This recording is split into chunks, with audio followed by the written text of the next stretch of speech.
Friends चाषी खोलिला खुशीर box जोटा कि फेब्रुआरी 1 रु बढ़ी पारे टंका पीएम किसान टंका को नहीं आसला बहुत बड़ गोटे अपडेट जोटा कि आज मुझे आपण वीडियो माध्यम जनइबी चैनल रे कंटिन्यू रुहतु और चैनल रे नुआ कर विजिट करते चैनल को लाइक और सब्सक्राइब करदेवे एभली भाव सर्वप्रथम नोटिफिकेशन पाइबा देशर लक्ष लक्ष खाद्य जोगाणकारी आगामी समय अत्यंत गुरुत्वपूर्ण होगाकू जाऊँगी तेबे क्षुद्र एवं नामांक चाषी एक आशीर्वाद जोटा कि साजिश प्रधानमंत्री किसान सम्मान निधि योजना एवं नूतन आशा सृष्टि करिछि जो पीएम किसान रे चाषी माने सेमानकर परवर्ती किस्ती अर्थात 22तम किस्ती अपेक्षा करिथिबा बेले समस्तक नजर 1 फेब्रुआरी 2026 रे उपस्थापन हेबाकू थिबा केंद्र बजेट उपरे रहिछि।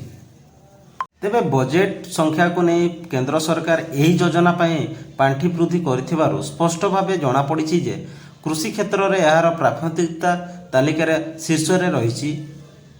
जदि आमे चलित अर्थात वर्ष को 2024-25 संख्या देखा तेबे सरकार प्रारंभ 60 कोटी टंका बंटन करथिले हेले चाषी आवश्यकता एवं योजनार सुपारिश विचार करी यही परिमाण को जोटा कि 63,500 कोटी टंका को वृद्धि करा जाइछि।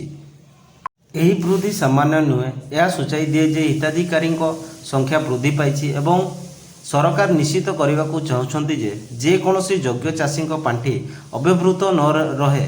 गत 2 वर्ष मध्य बजेट 2000 कोटी टंकार अधिक वृद्धि सरकार उद्देश्य को स्पष्ट भाव में दर्शाऊँगी। तेबे प्रत्येक चाषी मुहर सबुठार बड़ प्रश्न एवं आलोचना विषय होउछि कि वार्षिक जोड़ा 6000 टंका सहायता राशि वृद्धि करा जिवो कि क्रमागत वृद्धि पाउथबा मुद्रास्थित एवं कृषि खर्च को दृष्टि रखी सम्मान निधि राशि वृद्धि बहु दिन दाबी हो आसुची।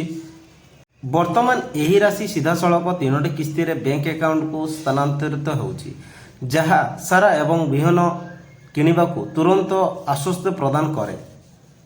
मध्यस्थी बिना सीधा सड़क पांठि स्थानांतरित होउची योजनार सबुठारु बड़ शक्ति। एबे आशा करा जाउची जे सरकार आगामी बजेट यही परिमाण वृद्धि करिवा पई ऐतिहासिक निष्पत्ति नहीं पारंती जहा ग्रामीण अर्थनीति को एक नूतन गति देव।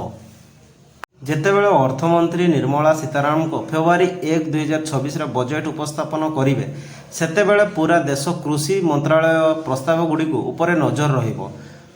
विशेषज्ञ माने विश्वास करती जे आगामी निर्वाचन एवं कृषि कल्याण को दृष्टि रखी यही बजेट कृषि क्षेत्र पर एक बड़ उपहार हो पारे।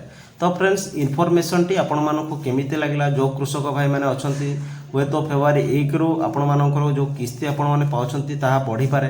जदि इनफॉरमेशन टी आपण मानक भलो लागि थाए ताले कमेंट सेक्शन रे जणाई देबे एवं एभली भाबे सर्वप्रथमे नोटिफिकेशन पाइबा पई चैनल को लाइक एवं सब्सक्राइब करि देबे।